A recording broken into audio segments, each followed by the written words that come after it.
విషయం ఏంటంటే వంశధార రిజర్వాయర్ ఓ చిన్నది 70 సంవత్సరాల నుండి ఈ జిల్లా వాసుల తాలూకు కలది. 70 పోలవరం ఒక అయితే ఏంటి అవ్వకపోతే ఏంటి? ఈ జిల్లాకి రైతులకి 2.5 లక్షల ఎకరాలకి సాగునీరు అందించి, త్రాగునీరు లక్షలాది మంది ప్రజలకు అందించి, జగన్మోహన్ రెడ్డి గారు ఏదైతే Uddanam surface drinking water project కట్టించారో ఆ ప్రాజెక్టుకి వంశధార రిజర్వాయర్ నుండి వాటర్ అందించినటువంటి ప్రాజెక్ట్ అది.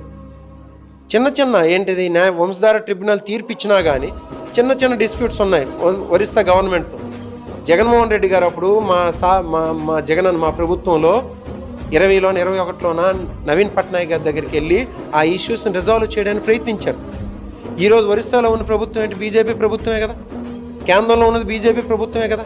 ఎక్కడ ఉన్నటువంటి మీ కూటమి ప్రభుత్వమే కదా. మీరెందుకు ఒరిస్సా గవర్నమెంట్తో వెళ్ళి మాట్లాడి ఆ రిజాల్వ్ చేసి నేరడ్ బ్యారేజ్ పూర్తయినట్టు ఏర్పాటు చేయరు? ఆ దిశగా మీరు ఎందుకు అడుగులేయరు? మీకు 2 సంవత్సరాలు అయిపోయింది, ఇంకేం మరో 10 సంవత్సరాలు ఉందా మీకు మినిస్టర్షిప్? మరో సంవత్సరం అయిన తర్వాత ఎలక్షన్లోకి వెళ్ళిపోతారు. ఇంకా మరి ఎప్పుడు వెళ్ళి అడుగుతారు? ఇది మా ఆవేదన. ఇది ఈ జిల్లా యువకుల తాలూకుది, రైతాంగం తాలూకుది, ప్రజల తాలూకు ఆవేదన.